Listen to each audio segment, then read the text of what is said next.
कृषि दर्शन, कृषि दर्शन, कृषि दर्शन, कृषि दर्शन, कृषि दर्शन, कृषि दर्शन।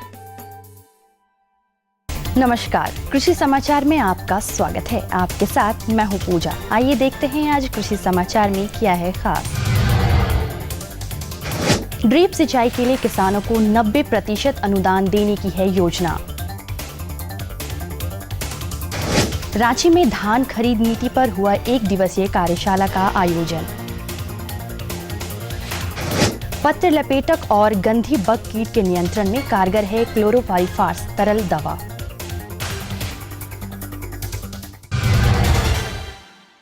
और अब समाचार विस्तार से। राज्य सरकार की योजना है कि झारखंड के किसानों को टपक सिंचाई यानी ड्रिप इरिगेशन विधि अपनाने के लिए प्रोत्साहित किया जाए। इस योजना के तहत किसानों को ड्रिप इरिगेशन की सुविधा उपलब्ध कराने के लिए सरकार द्वारा 90% अनुदान दिया जाता है। इस योजना का उद्देश्य पानी की बचत और उपज में बढ़ोतरी करना है। जो टपकन की योजनाओं पर बातचीत करेंगे और इस विषय पर बातचीत करने के लिए हमारे साथ हैं डॉक्टर प्रभाकर सिंह। कीमत ज़्यादा होती है जो आपने अपने खेतों में लगाना चाहते हैं, तो सरकार अभी इस पे 90% की अनुदान राशि दे रही है। कहने का मतलब है कि आपको 10% ही पैसा लगेगा और 90% सरकार आपको अनुदान देती है। तो इस तरीके से टपकन विधि सिंचाई आप अपनाएं। पिछले दिनों रांची में धान खरीद नीति विषय पर 1 दिवसीय कार्यशाला का आयोजन किया गया। इस अवसर पर खाद्य आपूर्ति सचिव अजय कुमार सिंह ने बताया कि इस वर्ष छत्तीसगढ़ मॉडल अपनाते हुए झारखंड में न्यूनतम समर्थन मूल्य पर धान खरीदने से पहले किसानों को अपना रकबा अन्य विवरणों सहित निबंधन कराना जरूरी कर दिया गया है। किसान को धान की कीमत का भुगतान चेक या ड्राफ्ट से करने के बजाय अब आधार नंबर के जरिए सीधे उनके बैंक खाते में किया जाएगा। इस मौसम में विभिन्न फसलों में लगने वाले पत्र लपेटक या गंधी बग कीट के रोकथाम के लिए किसान क्लोरोपाइरीफास या क्विनालफास तरल दवा का इस्तेमाल करें। धान फसल में इस समय पत्ती खाने वाले कीड़े, पत्र लपेटक और गंधी बग लगने का खतरा ज्यादा रहता है। किसान भाई इन कीटों के नियंत्रण के लिए रासायनिक दवाइयों का इस्तेमाल कर सकते हैं। एक बात और मैं बता देना चाहता हूं कि ये जो क्लोरोपाइरीफास तरल है या क्विनालफास तरल है, इसके द्वारा जो भी पत्तियों खाने वाले कीड़े हैं, चाहे पत्र लपेटक हो या गंधी बग है, उसको आप नियंत्रित कर सकते हैं।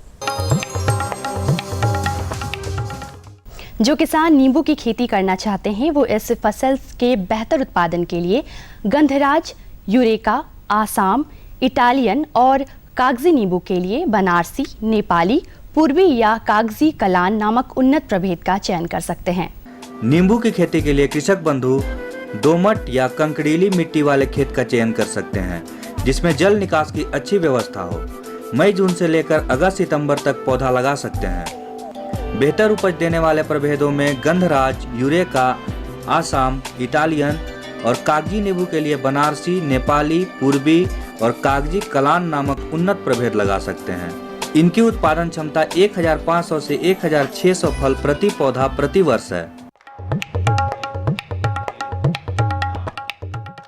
ग्राउंडनट डिकोटिकेटर एक ऐसा कृषि यंत्र है जिसकी सहायता से किसान बड़ी आसानी से मूंगफली से दाना निकालने का काम कर सकते हैं। इसकी कार्य क्षमता 5 क्विंटल प्रति दिन है। चलिए आज मिलते हैं एक ऐसे सफल किसान से जिन्होंने अभाव के बीच खेती बाड़ी शुरू की, लेकिन अपने परिश्रम के दम पर आज सफलता की राह पर अग्रसर है। एक किसान की कामयाबी के पीछे उसके अटल इरादों की सबसे अहम भूमिका होती है, क्योंकि वह इन्हीं बुलंद हौसलों के सहारे तमाम विपरीत परिस्थितियों से जूझता है और अपने खेती को उन्नति की राह पर आगे ले जाता है। आज जो सफल किसान हमसे जुड़े हैं वो भी कुछ ऐसे ही हैं। मैं सबसे अधिक भिंडी की खेती किया हूँ और उसी से मैं अपना बाल बच्चा को पढ़ा रहा हूँ। और इसके पहले और भी खेती है, मकई की खेती है। हाँ, इसे मोटा मोटी 2 एकड़ में है, अभी है लगा हुआ है। अभी तो मोटा मोटी 30-25 हज़ार रुपये हो गया है अभी, और इसी से पढ़ाई लिखाई बच्चा का कर रहे हैं।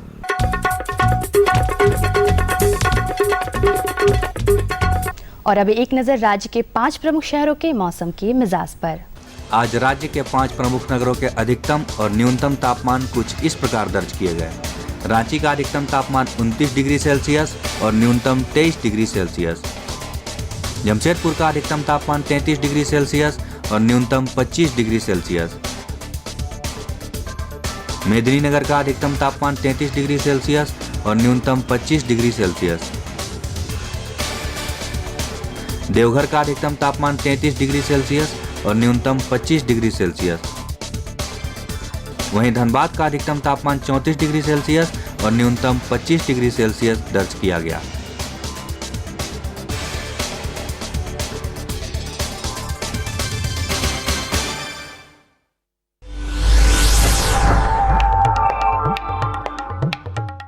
और अब मंडी भाव में आइए नजर डालते हैं अनाजों के भाव पर।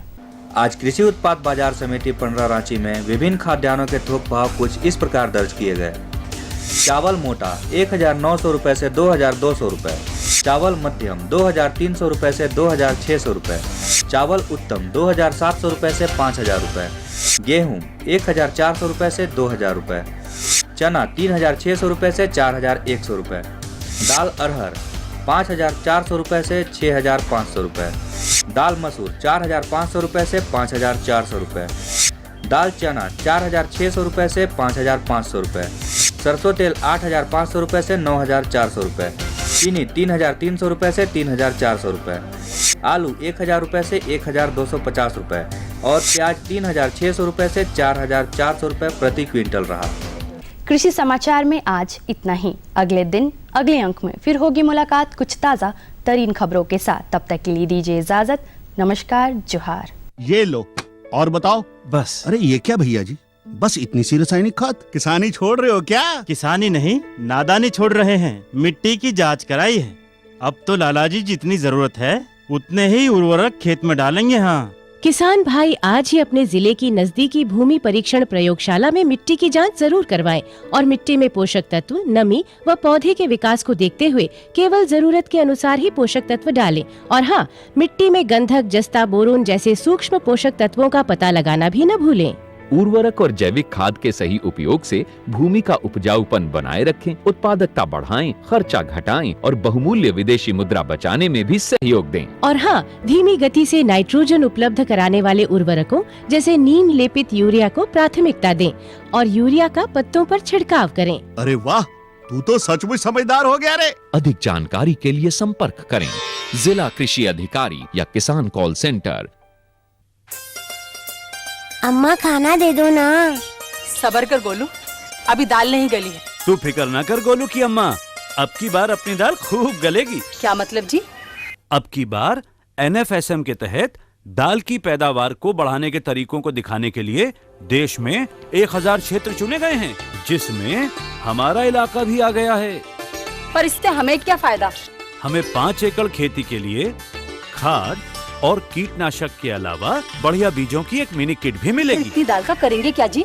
अरे भगवान, सरकार ने दलहन का समर्थन मूल्य भी खूब बढ़ा दिया है और इनकी खरीद का भी पूरा इंतजाम कर लिया है। इससे आमदनी बढ़ेगी और फिर हमारा गोलू अच्छे स्कूल में जाकर के कृषि वैज्ञानिक बनेगा। हाँ,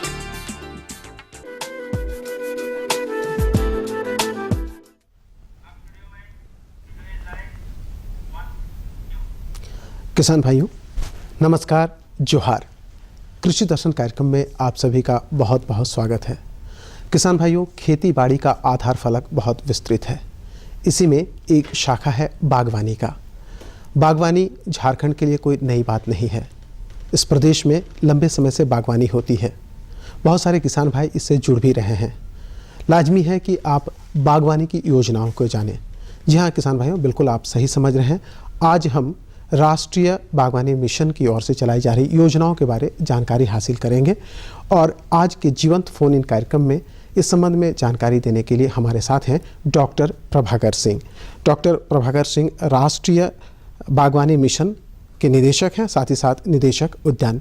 डॉक्टर साहब, इस कार्यक्रम में आपका बहुत बहुत स्वागत है। नमस्कार। नमस्कार। किसान भाइयों, आपको बागवानी की योजनाओं के संबंध में कोई भी जानकारी चाहिए तो आप सीधे सीधे हमारे साथ जुड़ सकते हैं। आप विशेषज्ञ से सीधे सीधे बातचीत कर सकते हैं। तो नोट कीजिए हमारा फ़ोन नंबर।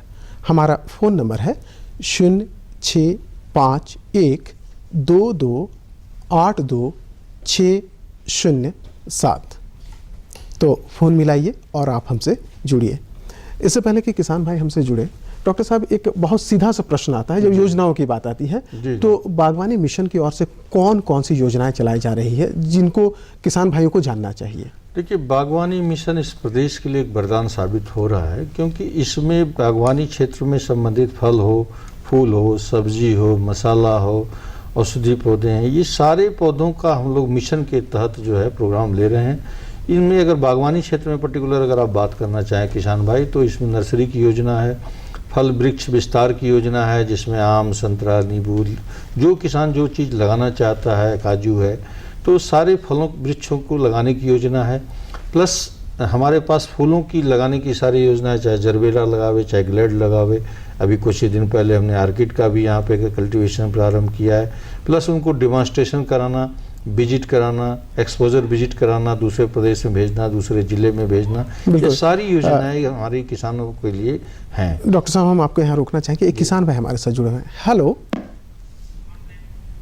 हेलो, नमस्कार, कृषि दर्शन कार्यक्रम में आपका बहुत बहुत स्वागत है। हेलो जी, स्वागत है आपका कृषि दर्शन कार्यक्रम में। हेलो जी, आपकी आवाज हम तक पहुंच रही है, क्या प्रश्न है आपका? हेलो जी, आपकी आवाज हम तक पहुंच रही है, क्या प्रश्न है आपका? आप अपना नाम बताएं और पूछें क्या प्रश्न है आपका। अगर हम ये जानना चाहते हैं कि बागवानी मिशन के अंतर्गत जी कौन कौन सी बागवान के लिए जो इसका जो ये प्रोत्साहित किया जाता है, जानकारी दी जाती है। जी जी, तो उसी के बारे में। तो जी जी, मेरी आवाज आप सुन रहे हैं? हेलो, मेरी आवाज आप तक पहुंच रही है? जी सर। तो बागवानी मिशन के अंतर्गत हमने आपको बताया नर्सरी की योजना, फल विस्तार की योजना, जिसमें सारे फलों को लगाया जाता है, उस पर अनुदान है। सारे हमारे जितने सब्जियां हैं उनका भी ऊपर बीज उत्पादन से लेकर के उनका पोस्ट हार्वेस्ट मैनेजमेंट लेकर के, कूल चेन लेकर के, आपको कोल्ड स्टोरेज से लेकर के, ट्रांसपोर्टेशन रेफ्रिजरेटेड वैन से लेकर के सारी योजना ने pre cooling, packing, sorting, grading, chamber, जो भी किसान अगर इसमें चाहता है प्रोडक्शन से लेकर के उत्पादन करते हुए और कंज्यूमर तक पहुंचाने को, मार्केटिंग इंफ्रास्ट्रक्चर डेवलप करने के लिए भी हमारे पास योजनाएं हैं। और जिस योजना को आप प्रोटेक्टेड कल्टीवेशन, जो कि ऑफ सीजन में वेजिटेबल को हाई वैल्यू क्रॉप्स के रूप में एग्जोटिक वेजिटेबल को लेकर के हम कल्टीवेशन कर सकते हैं। इसी तरह से हमारे पास मीडो आर्चर्ड की टेक्निक है, जो कि अधिक से अधिक फलों को हम कम क्षेत्रफल में उत्पादित कर सकते हैं, उसकी योजना है। नर्सरी की योजना आपको बताया हमने। स्पान यूनिट जो आप प्रोडक्शन करते हैं, आप इसको जो खाते हैं, उसकी योजना है। साथ साथ फूलों की खेती, जो भी किसान जो भी फूल की खेती करना चाहता है, मसाला की खेती करना चाहता है, ये सारी योजनाएं राष्ट्रीय बागवानी मिशन के पास संचालित हो रही हैं। बिल्कुल, कहने का मतलब है कि बहुत सारी योजनाएं हैं। जो योजना आप अपनाना चाहते हैं आप अपना लें। एक और किसान भाई हमारे साथ जुड़ गए हैं। हेलो हेलो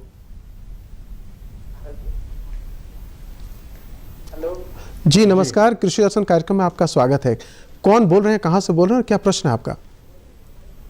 लक्ष्मण कुमार बोल रहे हैं, मुंबई से बोल रहे हैं। जी लक्ष्मण जी, स्वागत है। क्या जानना चाहते हैं आप? जानना चाह रहे हैं कि बागवानी खेती जो के अंतर्गत जो मिर्चा की खेती आ रहा है, उसके बारे में उसे जानकारी देना चाहिए। देखिए, बागवानी के अंतर्गत हमने बताया कि सब्जी से लेके मसाले तक की योजनाएं हैं। तो आप अपने जिला उद्यान अधिकारी से संपर्क करें। हमारे पास आपको बताया कि मिर्च से लेकर के, धनिया से लेकर के, जो भी हल्दी है, अदरक है, इस पे सभी पे हम प्रति हेक्टेयर जो है 12,500 रुपये का अनुदान देते हैं और उसके अंतर्गत आप उसकी खेती कर सकते हैं। उम्मीद है कि आपको आपके प्रश्न का उत्तर मिल गया होगा। डॉक्टर साहब, जब हम बातचीत कर रहे थे तो आपने फूलों की खेती के बारे में बताया। झारखंड में फूलों की खेती की बहुत सारी संभावनाएं हैं। तो किसान भाई अगर बागवानी मिशन की जो योजनाएं चलाई जा रही है उससे लाभ लेना चाहते हैं, फूलों की खेती, कौन कौन सी फूल की खेती कर सकते हैं और क्या लाभ ले सकते हैं? देखिए, झारखंड एक ऐसा प्रदेश, मैं पहले बताऊं कि जो उद्यानिकी के लिए यह प्रदेश बहुत ही उत्तम प्रदेश है, इसलिए कि यहाँ पे जो क्लाइमेटिक कंडीशन है, जलवायु की जो स्थिति है, वो तीनों प्रकार की जलवायु यहाँ पे मिलती है, ट्रॉपिकल, सब ट्रॉपिकल और टेम्परेट। जिसमें हर तरह के लगभग फूल और हर तरह की सब्जियां और हर तरह के फल जो है उगाए जा सकते हैं। तो जो फूल अभी हम लोग खेती कर रहे हैं, जिसमें किसान काफ़ी अच्छा किसान, हमने 50 किसानों का एक समूह अभी बनाया है, उसमें हम खास करके ग्लैडियोलस, हम आपको रोकना चाहेंगे और एक और किसान भाई हमारे साथ जुड़ गए हैं कि हेलो जी हेलो जी, आपकी आवाज़ हम तक आ रही है, क्या प्रश्न है आपका? हाँ, मेरा प्रश्न है कि मैं लक्ष्मण सिंह धनबाद से बोल रहा हूँ। जी, स्वागत है आपका। मेरे पास 1 एकड़ जमीन है सर, अभी आप कौन सा फसल लगा सकते हैं? देखिए, आपके पास अगर कौन सी सब्जी हम सर पूछा? देखिए, अभी जो आपकी सब्जी लग सकती है, अभी अब खरीफ का सीजन अब ख़त्म हो रहा है और रबी की सारी सब्जियां आप उसमें लगा सकते हैं। तो रबी में आप अर्ली मटर लगा सकते हैं, अभी वेजिटेबल मटर जो अर्किल है उसको लगा के अच्छा पैसा कमा सकते हैं। गोभी लगा सकते हैं और मूली लगा सकते हैं, बैगन लगा सकते हैं, टमाटर लगा, अभी तो सभी सीजन स्टार्ट प्रारंभ होने वाला है।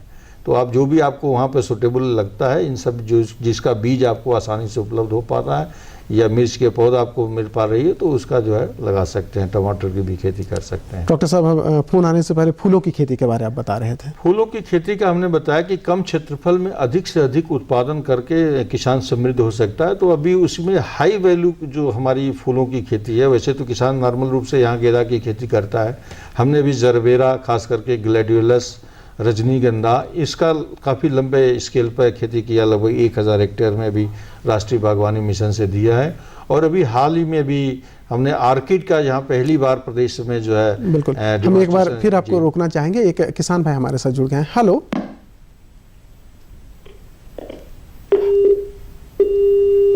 लगता है उनके साथ हमारा संपर्क नहीं हो पा रहा है। तो आर्किड की भी संभावना यहाँ बहुत ही लोग कह रहे थे कि होगा कि नहीं होगा, तो उस पर भी हम लोग काफ़ी काम किए और 2 हेक्टेयर का भी हमारा डेमोन्स्ट्रेशन सेंटर लग गया और काफ़ी अच्छे उत्साह परिणाम उससे मिल रहे हैं। तो आर्किड की खेती करके भी किसान जो है कम क्षेत्रफल में बहुत अधिक लाभ उत्पादित कर सकता है। बिल्कुल। इसी तरह से जरबेरा की हमने बात किया, खास करके इसके लिए मैं चाहूँगा किसान भाई कि कुछ तो ओपन कंडीशन में लगावें, कुछ प्रोटेक्टेड कल्टीवेशन में पॉली हाउस के बीच में, नेट हाउस के बीच में इसकी खेती करें, जिसमें 50% जो हम अनुदान भी देते हैं। अगर किसान भाई कोई पॉली हाउस बनाना चाहता है, नेट हाउस बनाना चाहता है या कोई ट्रांसपोर्टेशन वैन लेना चाहता है, रेफ्रिजरेटेड वैन, इन सारी चीज़ों के लिए योजना चीज़ों पे हमारी लगभग 50% जो है अनुदान बागवानी मिशन। बिल्कुल। एक और किसान भाई हमारे साथ जुड़ गए हैं, उनसे हम बात कर लेते हैं। हेलो हेलो हेलो जी, नमस्कार। नमस्कार। हाँ, क्या प्रश्न है आपका? हमको फूल का बागवानी करना है, तो कैसे करेंगे? अच्छा अच्छा, किसान को फूल की बागवानी करना है तो कौन से फूल उसको पसंद है, किस चीज़ की बागवानी वहाँ करना चाहता है, उसमें हमने आपको बताया कि ग्लैडियोलस है, जरबेरा है, गेंदा का फूल है। अभी इस तरह के फूलों की खेती अगर किसान करता है, रोज है तो यहाँ रोज का भी बहुत अच्छा है, डच रोजेस की खेती कर सकता है। तो इसके लिए योजनाएं हैं हमारे पास, हर चीज़ का अलग अलग बना हुआ, किस 1 हेक्टेयर पर किसी में 30,000 अनुदान है, किसी में 45,000 है। ये जितनी नॉर्म्स आती है, जैसे ग्लेड की खेती करने जाएगा जरबेरा के, तो उसमें ज़्यादा कास्ट आती है। तो ये लगभग मान के चलें कि 40 से 50% अनुदान हमारा जो है भारत सरकार इस पर प्रभाव दे रही है। एक प्रश्न, जब अनुदान की बात है तो कोई भी किसान अगर खेती करना चाहे, चाहे वो फूल की खेती हो चाहे फल की खेती हो, तो वो अनुदान लेने के लिए उसके लिए कोई न्यूनतम अहर्ता है क्या, कि हमारे पास इतनी ज़मीन होनी चाहिए, कौन सी बातें होनी चाहिए? बागवानी मिशन के तहत जहाँ तक भारत सरकार की योजना है, इस प्रदेश में 17 जिलों में योजना चल रही है। 17 जिलों में ही योजना ये कार्यान्वित की जा रही है। अभी बाकी जो योजना नहीं चल पा रही उस ज़िले में हम डायरेक्टरेट ऑफ हॉर्टिकल्चर से उसमें कवर करते हैं। लेकिन जो 17 ज़िले हैं उसमें अहर्ता की जो बात कर रहे हैं, तो भारत सरकार की जो मार्गदर्शिका है उसके अनुसार अगर फल बाग लगाना चाहता है तो इसमें देखिए किसी कास्ट का कोई वो लिमिट नहीं है, कोई भी आ सकता है। और 10 हेक्टेयर का एक जगह क्लस्टर होना चाहिए, उसमें 1 किसान हो सकता है, 10 किसान हो सकता है, 15 किसान हो सकता है, मिल करके बागवानी को 10 हेक्टेयर का कम से कम लगाना चाहिए। फूलों की खेती की बात है, मीड ऑर्चर्डिंग की खेती की बात है, तो 1 हेक्टेयर, 1.5 हेक्टेयर, 2 हेक्टेयर से भी प्रारंभ किया जा सकता है। तो इसलिए हर जगह यूनिट लिमिट है। अगर केवल फलों की खेती करना किसान चाहता है तब तो उसे 10 हेक्टेयर के आसपास जाना पड़ेगा। अच्छा जी। ये झारखंड जैसे राज्य में काजू की खेती के बारे में अक्सर कहा जाता है कि यहाँ काजू की खेती नहीं हो पाती, लेकिन जब आप यहाँ पर आए तो काजू की खेती को काफ़ी बल मिला और इस संबंध में आपको लीडरशिप अवार्ड और कई तरह के अवार्ड्स भी मिले हैं। तो हम जानना चाहें कि जो किसान भाई काजू की खेती करना चाहते हैं वो किस तरह से आपकी ओर से चलाई जा रही योजनाओं का लाभ काजू इस प्रदेश में जहाँ हो सकता है, पहले कुल 3 जिले में होता था, सरायकेला, ईस्ट सिंहभूम, वेस्ट सिंहभूम में। अभी हमने अध्ययन किया कि और भी जिले ऐसे हैं जहाँ पे खेती हो सकती है, उसको हमने बढ़ाया। पाकुड़, दुमका, देवघर, जामताड़ा और इधर खूंटी और सिमडेगा में इस साल से प्रारंभ किया है। तो इसका अध्ययन करते रहना चाहिए, निरंतर प्रगतिशील होते रहना चाहिए। काजू एक प्रदेश के लिए जहाँ भी हो सकता है, जिले जो बताए इसमें हम कर रहे हैं। पहले कुल 3000 हेक्टेयर में क्षेत्रफल में था काजू, और आज हमारे पास 16000 हेक्टेयर में काजू लगने जा रहा है कुल मिलाकर के 3 सालों में। तो ये एक बहुत अच्छी प्रगति सूचक माना जाएगा, क्योंकि यह एक वेस्ट लैंड जो कि हमारी पूरी पड़ती भूमि पर ये काजू लगा हुआ है और इसका प्रोडक्शन प्रारंभ हो चुका है। इसको वैल्यू एडिशन करने के लिए हम लोगों ने बागवानी मिशन से 4-5 जो है प्रोसेसिंग यूनिट लगा दिया, जिससे कच्चा काजू जो किसान 10 रुपये में बेचता था, आज उसे 70 से 80 रुपया किलो कच्चा काजू का रेट मिल रहा है। तो आप सोच समझ सकते हैं कि आम के आम गुठलियों के दाम, उधर वेस्टलैंड जो हमारा पड़त भूमि है वो ठीक हो रहा है, किसानों का पलायन रुक रहा है, 12 महीना उसमें काम मिल रहा है, प्लस किसान को आमदनी हो रही है। क्योंकि काजू बहुत ही हार्डी प्लांट है, थोड़ा सा भी अगर उसको केयर कर लिया जाएगा तो निश्चित रूप से आने वाले प्रदेशों में, आने वाले दिनों में निश्चित रूप से एक भारत के नक्शे पर हमारा वैसे भी प्रदेश आज के तिथि में टॉप 10 जो स्टेट्स हैं कैशू के, उसमें आ चुका है। ये बहुत कम लोगों को पता है, लेकिन लगातार हम लोग निरंतर प्रयास कर रहे हैं कि वेस्टलैंड को डेवलप करते हुए निरंतर काजू की खेती को यहाँ बढ़ावा मिले, बिल्कुल, जिससे अधिक से अधिक उत्पादन। इसके साथ साथ किसान को मैं ये सलाह दूंगा कि चूंकि जो भी बाग लगाते हैं 3-4 साल के बाद फलत आती है, उसमें इंटर क्रॉपिंग के रूप में, अंतर फसल के रूप में 3-4 साल चूंकि उसको पैसा नहीं मिल पाता है तो सब्जी लगा सकते हैं। कोई भी सब्जी, जैसे अभी कोई किसान भाई बोल रहा था, टमाटर लगा सकता है, बैगन लगा सकता है, मिर्च लगा सकता है, धनिया लगा सकता है। जो उसको सूटेबिलिटी बनती है उसके आधार पर इंटर क्रॉपिंग जरूर लेना चाहिए, जिससे कि किसान को 3 साल उसकी आमदनी मिल जाए। इसके बाद वैल्यू एडिशन की बात हमें जरूर करना चाहिए।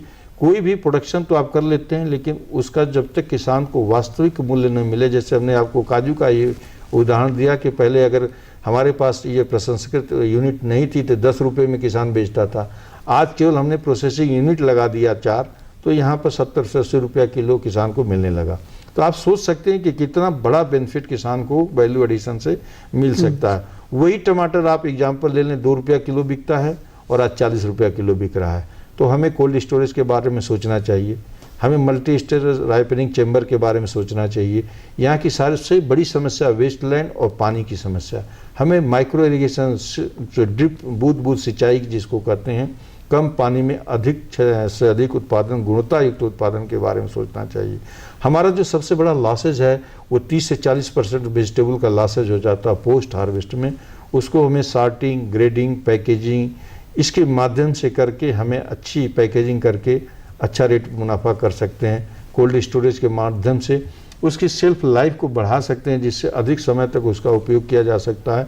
तो अगर इस 30% लॉसेस को अगर हम थोड़ा कम कर दें तो बिना किसी जमीन के यूज के ही हम अपना प्रोडक्शन बढ़ा सकते हैं और अधिकतम लाभ भी प्राप्त कर सकते हैं। इस बीच हम एक किसान भाई से और बात कर लेते हैं। हेलो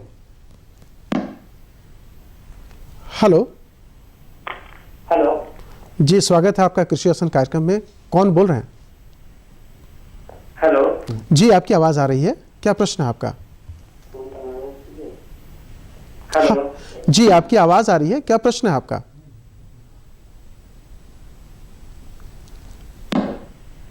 हेलो हेलो हेलो जी, आपकी आवाज हम तक पहुंच रही है, क्या जानना चाहते हैं आप? हेलो, आप अपना प्रश्न पूछें। लगता है कुछ तकनीकी कारणों से उनसे बातचीत। इसके साथ साथ मैं बताना चाहूँगा कि देखिए कि हमारी बागवानी मिशन की जो और बहुत सारी योजनाएं हैं, जैसे मधुमक्खी पालन उसमें है, और जीर्णोद्धार कायाकल्प एक वर्ड बिल्कुल, हम इसी बात पर हम आपसे जानना चाहेंगे। जीर्णोद्धार, कई किसान भाई ऐसे होते हैं जो बाग लगा चुके होते हैं लेकिन वो उनको उनकी देख रेख नहीं करते, फल नहीं मिल रहा, तो जीर्णोद्धार के लिए क्या योजना है? हमारे लगे हुए हैं उनका जो है कायाकल्प कैसे हो सकता है, क्योंकि उस पर कोई ध्यान नहीं दिया जाता, न तो कभी उनकी कटाई छटाई की जाती है। फिर हम एक बार रुकना चाहेंगे आपको, एक किसान भाई और हमारे साथ जुड़ गए हैं। हेलो, हाँ, काजू बारे पूछना, काजू कैसे लगाया जाता है? काजू देखिए जो है 8 बाई 8 मीटर पे लंबाई उसकी होती है, पौधे से पौधे की दूरी और लाइन से लाइन की दूरी, और इसमें 3 बाई 3 मतलब 3 फीट लंबा, 3 फीट चौड़ा, 3 फीट गहरा गड्ढा खोदना चाहिए। और गड्ढे खोदने के बाद उसमें 10 kg FYM farm yard manure हो, नहीं है तो बर्मी कंपोस्ट 10 से 15 kg के आसपास, और 2 kg के आसपास नीम की खली, करंज की खली मिल जाती है, उसको डालना चाहिए। और 1 भाग रेता, बालू जो बोलते हैं, उसको मिला के, मिट्टी को मिला करके अच्छी तरह से गोबर, रेता और मिट्टी को मिला करके गड्ढे की भराई कर देना चाहिए। इसके बाद अभी सीजन चल रहा है, प्लांटेशन आप कर दें। इसमें ध्यान ये देना चाहिए कि बीजू पौधे को नहीं लगाना चाहिए, क्योंकि बीजू पौधा जहाँ 1 किलो फल देगा वहीं आपका प्रवर्धित पौधा है, ग्रेफ्टेड प्लांट है, तो वो 10 से 12 kg उसकी ईल्ड आती है, तो 10 गुना ईल्ड बढ़ जाती है। मेरा आपसे अनुरोध यही है कि इसमें सही प्रजाति, जैसे V7 V4 है, ये वेराइटीज़ हैं, प्रजाति हैं, इम्प्रूव्ड वेराइटीज़ हैं, इनको लगा करके, ग्रेफ्टेड प्लांट लगा करके अधिक से अधिक उत्पादन। बिल्कुल, उम्मीद है उनको उत्तर मिल गया होगा। एक और किसान भाई हमारे साथ जुड़ गया। हेलो, हाँ सर जी नमस्कार। हाँ सर, अभी हम पूछ रहे थे, अभी आपका प्रोग्राम देख रहे हैं टीवी में हम, तो ये सर योजना के बारे में बता रहे थे, तभी हमको कहाँ से जानकारी मिली? आप कहाँ से बोल रहे हैं? तो अगर किसी जी सर, नामकुम से बोल रहे हैं आप, अनुदान के बारे में सर देखे हैं। नामकुम से बोल रहे हैं तो आप तो दीपक तले दे रहा है। आप रांची में, मैं कृषि भवन में बैठता हूँ और यहाँ पे निदेशक हूँ। बाकी अगर वहाँ भी नहीं है तो जिला उद्यान अधिकारी यहाँ पे भी कार्यालय में हमारे बैठते हैं, उनसे भी संपर्क कर सकते हैं। और अगर वहाँ नहीं संपर्क होता तो आप सीधे मुझसे ही संपर्क कर लें, रांची में है तो कोई प्रॉब्लम नहीं है। बिल्कुल, कृषि भवन में। कुल मिलाकर संक्षिप्त में अगर हम कहें तो बागवानी मिशन की ओर से योजनाओं का आधार फलक बहुत बहुत विस्तृत है, और शायद समय की सीमा में हम इतनी सारी योजनाओं के संबंध में किसान भाइयों को जानकारी भी नहीं दे सकते हैं। देखिए, यहाँ पर जो राष्ट्रीय बागवानी मिशन की जो योजनाएं हैं, मैं समझता हूँ कि फल, सब्जी और मेडिसिनल प्लांट से लेकर के सारी चीज़ों को समन्वित करके कम क्षेत्रफल में कैसे अधिक से अधिक गुणवत्ता युक्त उत्पादन करके हम इस प्रदेश को समृद्ध बना सकते हैं, उसमें राष्ट्रीय बागवानी मिशन में कहीं कोई पैसे की दिक्कत नहीं है। किसान जुड़ करके इस योजना का लाभ उठाएं, मेरा तो यही संदेश है। और कहीं भी किसी भी प्रकार की समस्या आती है तो सीधे निदेशक या मुझे, जो मैं अभी हूँ वर्तमान में कृषि भवन में बैठता हूँ, बिल्कुल आपसे वो मिलकर के योजना का लाभ उठा सकते हैं। बिल्कुल, तो किसान भाइयों, आप योजनाओं का लाभ उठाएं। डॉक्टर प्रभाकर सिंह, आप हमारे स्टूडियो में आए, इतनी अच्छी जानकारी दी, इसके लिए आपका बहुत बहुत धन्यवाद। और किसान भाइयों, हम आपसे भी चाहते हैं विदा। नमस्कार। नमस्कार।